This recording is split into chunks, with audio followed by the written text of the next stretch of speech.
Hello, my name is Mark Black.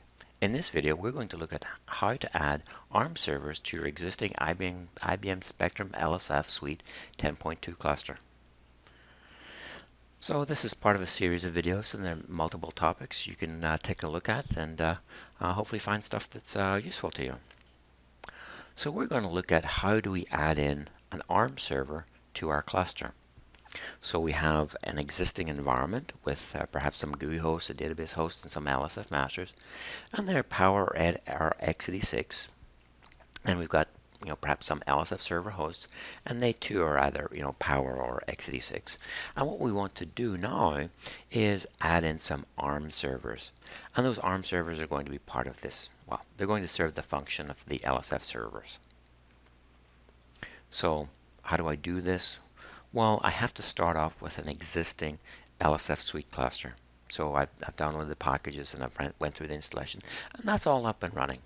And now what I want to do is add in those ARM servers. So I go off and download the LSF standard binaries and LSF installer from the same place where I got my LSF suite install files. Some things we need to consider. The ARM machines are going to be used to run work, so essentially they're going to function as if they're LSF servers. The ARM machines will not, in this particular context, can't be used to host management functions.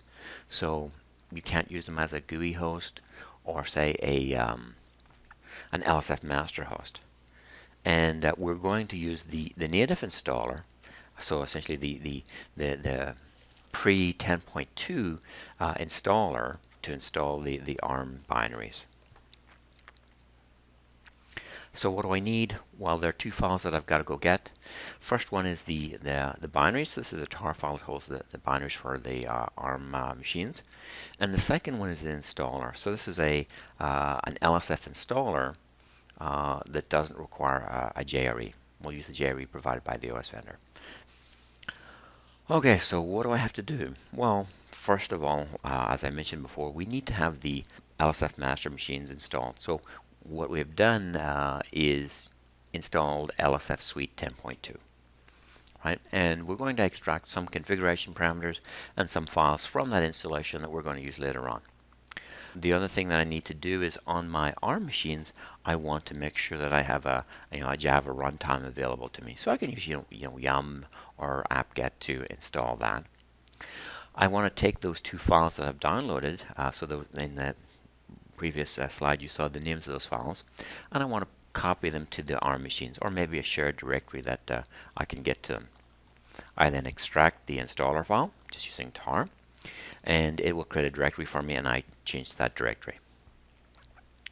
Inside that directory, there's some files that need some configuration information, and I can get that by going to the LSF master machine.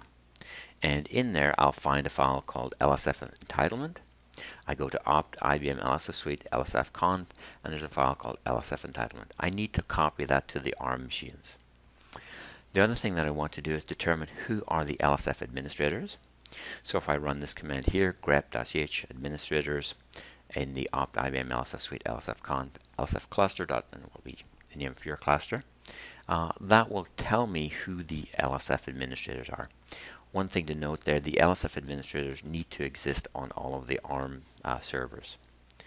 Lastly, I want to determine the list of LSF servers, and I can just run grep and grep for LSF server hosts and look in the lsf.conf file, and that'll tell me who the LSF server hosts.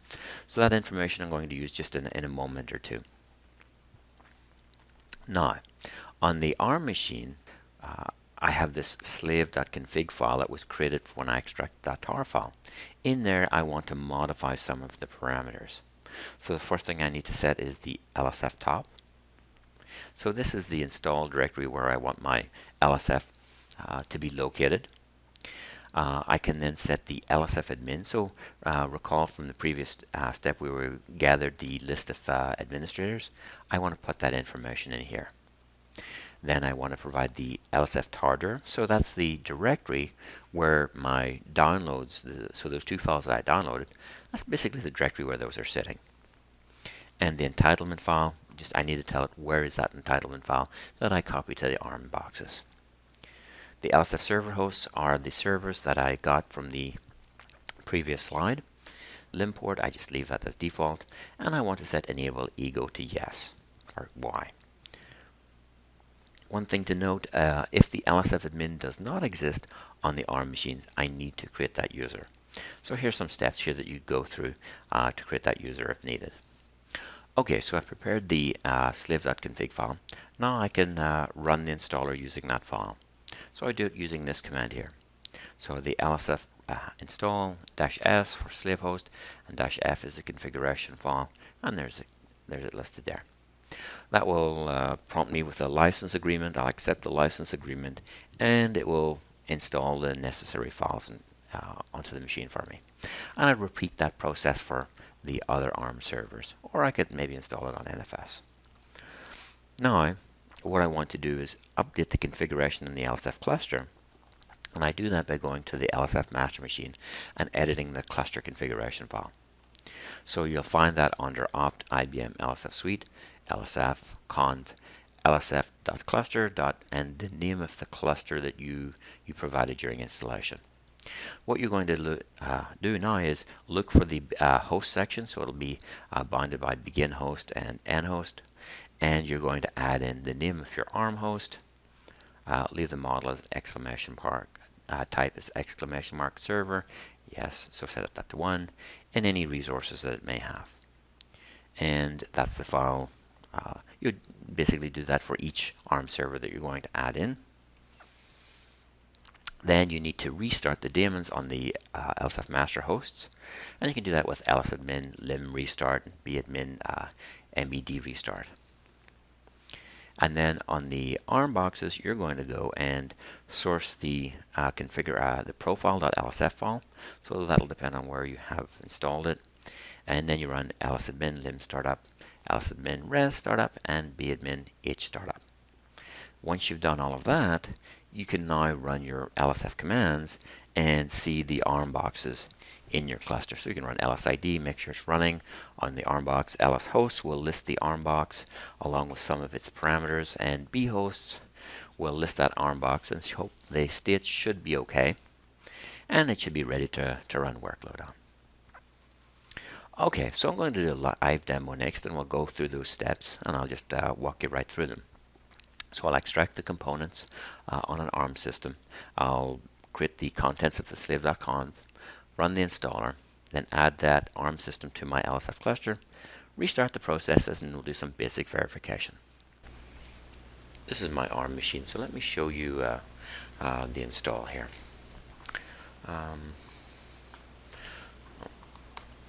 So I've downloaded my 2 files that I need. So these are the binaries for LSF, and this one here is the installer that doesn't require JRE. I've also copied the entitlement file from my LSF suite 10.2 master host. Let me just show it. This is an ARM box. Okay, so it's not x86 or it's not power, it's something else. I'm assuming that's ARM. Anyway, let's get on with the install. So let me extract. I already have a Java on here. Java. Nope, not Java version. Okay, I've got Java on here, so that's good. I just want to check to see if I have the LSF admin user.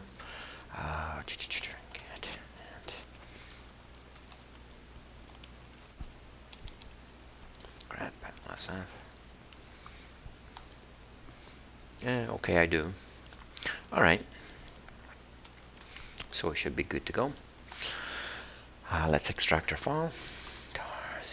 xvf.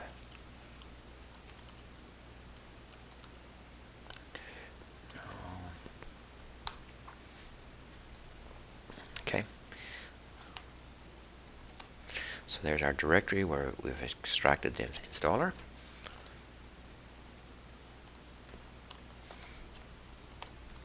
Okay, so this is the file here that we need to edit and set some values in. So there's a few things I need to, a few pieces of information I need to get from the master host. Let me just switch over to the master host. Okay, so this is it. I'm in the config directory for LSF, and we want to get the administrator list. So that's in the LSF cluster file, right at the top here. So it says the administrators are LSF admin, which already exists on that machine, and myself, mblack. Okay, so that's the first piece of information I need. The other thing that I need is this file here, lsf.entitlement, and I need to copy that to my ARM machine. And you can see I actually have done that already, right? So it's there. And lastly, I need to get some configuration parameters from the lsf.conf file. .conf. So what I'm looking for is the master list and the server list. It's usually at the bottom. Enable ego, yes. Where is it? Ah, okay. So this is what I'm going to need: the LSF server hosts. And you can see these are the machines. All right. So I've got that information, and now what I'm going to do is take that information and put that into the LSF or the slave config file for the installer. So this file here. So I've got one prepared already, so let me just copy that over. Oops, slash. And let me show you the contents of that.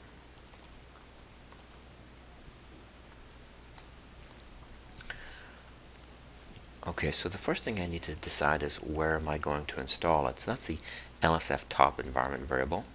And here I'm putting it into a Scratch directory that I have available for me. And we're setting our LSF admins. So that was LSF admin and myself, mblack. I also want to tell it where are the files that I've downloaded. So those two files that I showed you earlier. Basically, it just needs to know which directory are they sitting in. So that's that one there. The entitlement file, it needs to know where it's at. I copied it over to this directory, and it was called LSF entitlement. And the LSF server hosts. So there was that list of hosts that we looked at a moment ago. Lim port, we can just leave the default, it's good. We want to enable ego and set that to Y. And that's it. Okay, so that's our slave configuration file, and let's go install it.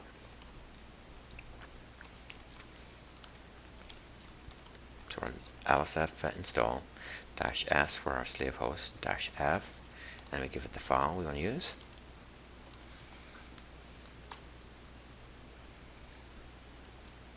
Okay, we're going to accept the license agreement,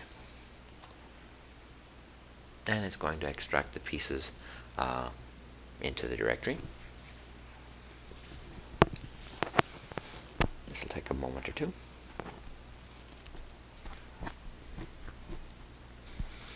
Okay, the install is done. We can take a look at that. So it's created this LSF directory for me. And then, sure enough, there's our LSF installation. Okay, now we need to go back to the master host and put some, change some configuration. So this is the name of my ARM machine, and I need to add that into the cluster. So let's go back to the LSF master host. That was here. And we want to modify the LSF cluster file.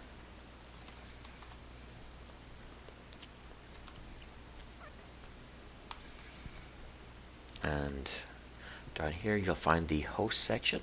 So you have begin host, right? And we want to put it in here. Right, so there's my master host, there's my other compute nodes, or LSF slave nodes. So this is the name of our box, and we'll auto discover the rest of these parameters. It's going to be a server host, so we set that to 1. We don't have any resources defined, so we'll just leave that blank. Okay, so that's ready. Okay, so I actually had to switch to using a different host, so we'll okay, so I've switched to using a different host. The other machine was actually in use, so I'm using ARMLIN 5 now instead.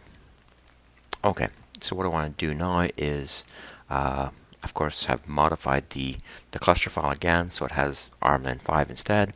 I want to restart the daemons on the master host.